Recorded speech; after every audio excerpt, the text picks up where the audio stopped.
An op-amp-based realization of the second-order low-pass Butterworth filter is shown here. Let's first find the transfer function, and then after that we also discuss intuitively how, without even writing an equation, you can understand and analyze that this is a low-pass filter. Okay, so the good thing about this 4 op-amp-based realization is it's using dominantly just one resistor, and the only different resistor value is this R2 that has significance in this transfer function. We'll talk about it. Okay, so imagine you have this circuit. Since all the 4 op amps assumed to be in linear region of operation and not saturated and ideal op amps, therefore, you can see that they are all in negative feedback loop, positive terminals connected to ground. Therefore, it's enforced by the operation of op-amp that the input terminals should be equal voltage. So if the positive terminal for all of them is 0 volts, therefore the value of voltage on negative terminal at the input of op-amp for all of them should be 0. So I'm going to write it here. So the value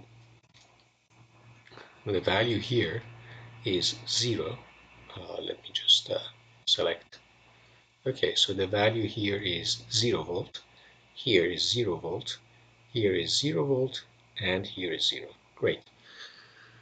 Okay, so if I need to find a relationship between input and output, one thing I can do is I can quickly find, let's say, if this is Vx, let's say this is Vy, and let's say this is Vz.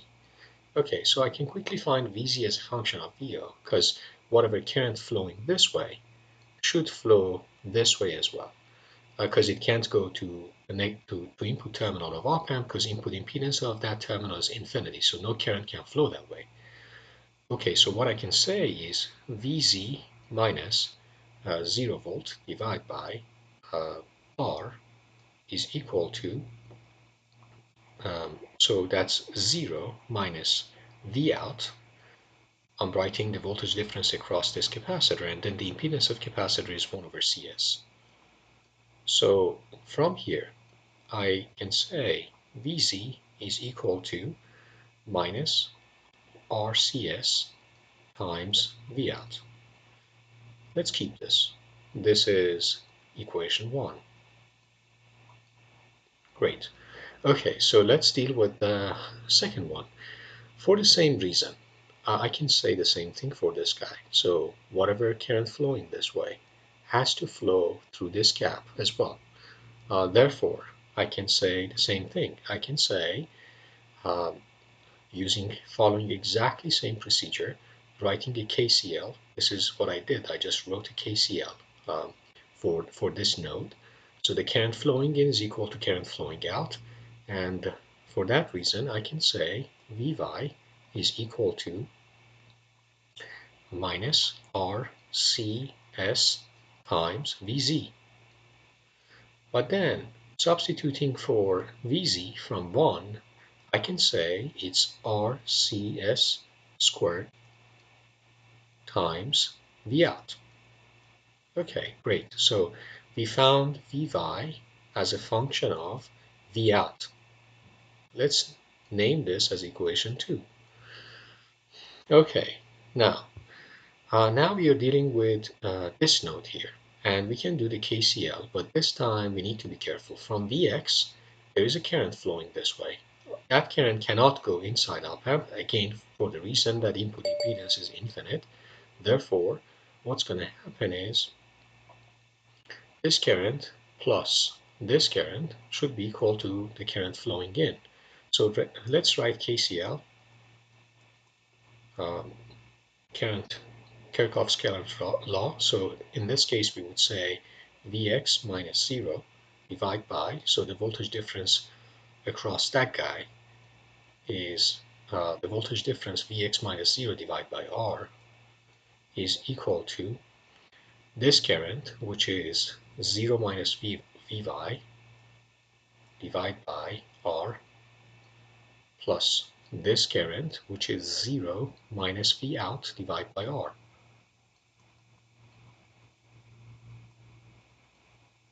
Okay, so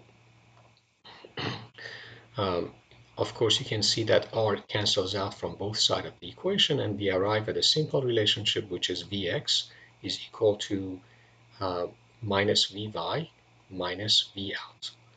Now I can use the result from equation 2 and substitute for Vy here. So what I get is minus Vy is RCS squared times Vout, so it's uh, RCS squared, and then plus 1 times Vout. Great, so we found Vx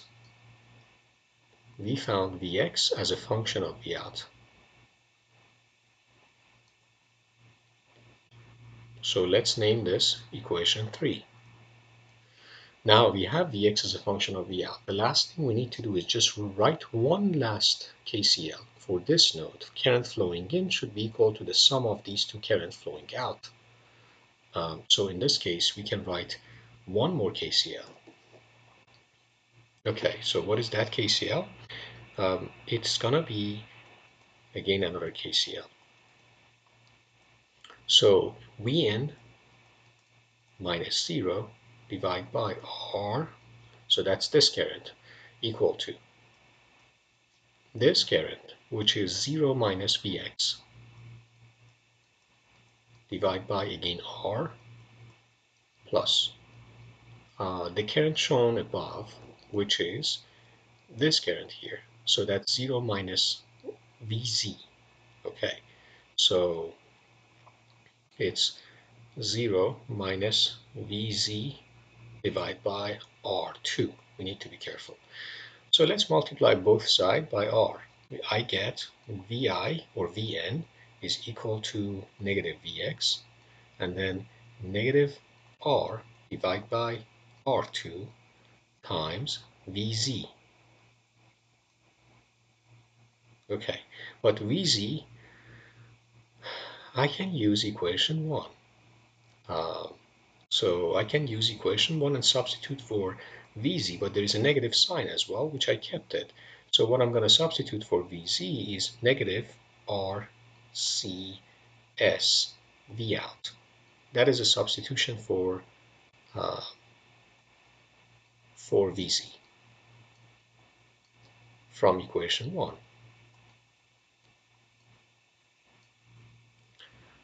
Okay, let me just write it this way, using equation 1. So now what I can do is I can also substitute for Vx from this equation. So maybe instead of doing it this way, maybe I can just do it in one shot, or doesn't matter. So what I can do is I can just say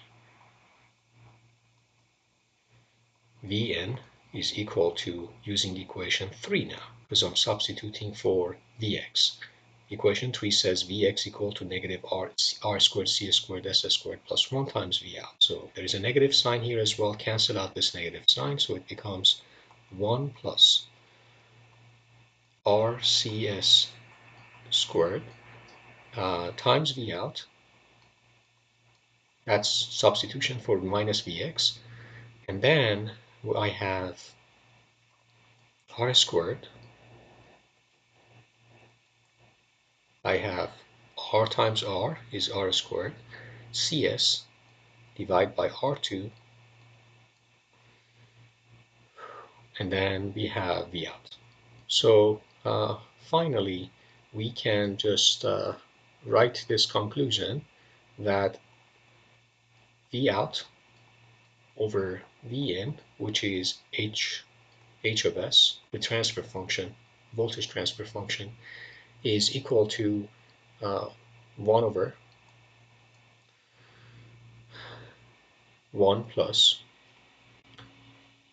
R squared C divided by R2, this is this component here, times S plus this component here, which is R squared C squared S squared. Okay, and if you want to further clean up this whole thing, one last step you can do is you can just divide both numerator and denominator by r squared c squared, and what you get is uh, 1 over r squared c squared divided by s squared plus 1 over r2 c s, because r squared cancel out, and then c squared cancel out with 1c, c remains in denominator, and then you have plus 1 over uh, r squared c squared.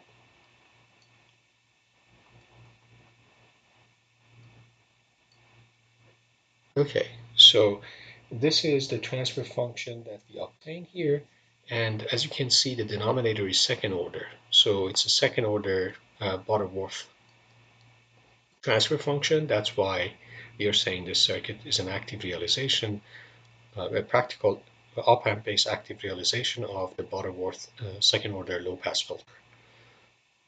So this is the transfer function we were looking for, and okay, you can find, now the nice thing about this is, as you can see, the poles of this transfer function, the roots of denominator, are just functions of the values of cap, which is C, and the two resistor R and R2. So it's not difficult to find the values of these two.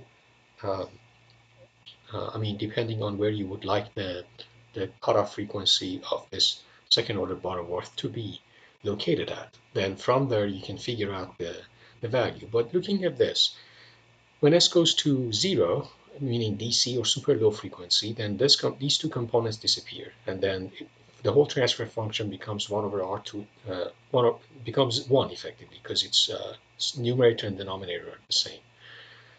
So that's why at low frequencies, the gain is 1.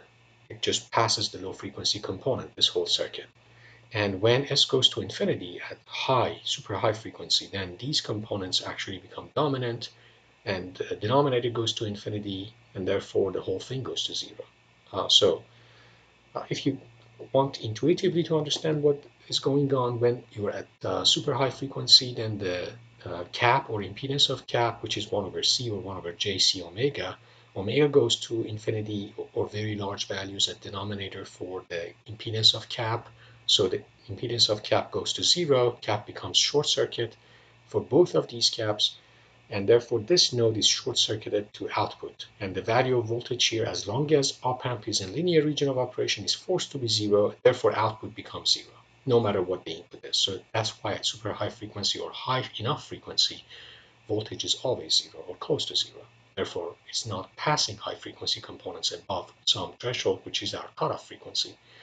At DC or low enough frequency, omega in the denominator of 1 over JC omega, the impedance of cap is very small. So denominator is small, therefore the whole impedance is large, very large. Therefore cap start acting like an open circuit. As a result of that, output disconnected from input, output can be any value enforced by Vn. And what happens is, no current flows through an open circuit cap. So this is open, no current flows this way, no current flows this way. So since there is no way for the current flow, there is no current in that scenario when frequency is low enough. When cap is effectively open, there is no current flowing through this resistor. Therefore, the 0 voltage here is forced here, uh, 0 as well. So the same thing, this cap is open, this 0, there is no current flowing through this resistor effectively. This 0 voltage is forced at Vy. So Vy and Vz effectively close to 0. Therefore, no current can flow through R as well. So this node is 0. What happens is, whatever current flowing through this resistor has to flow through this resistor. And since this resistor is connected to output, therefore Vx becomes equal to minus Vout, because whatever current goes this way has to go through this resistor to the output in that scenario. So at super low frequency or low enough frequency, Vx is equal to minus Vout. At the same time, because Vz is 0, and because this node is 0, the voltage across this resistor, both sides, is roughly 0, so no current flow through this R2 at low enough frequencies. So what happens is this Vx equal to minus Vout, and this current equal to this current. So therefore, Vn becomes equal to minus Vx. And since Vx is equal to minus Vout, therefore Vin is equal to minus Vout. So Vin is equal to Vout at low enough frequency. So that's the intuitive way of looking at it, why this circuit is acting like a low-pass filter. I hope that you find this both computation and also intuitive analysis helpful. Thank you.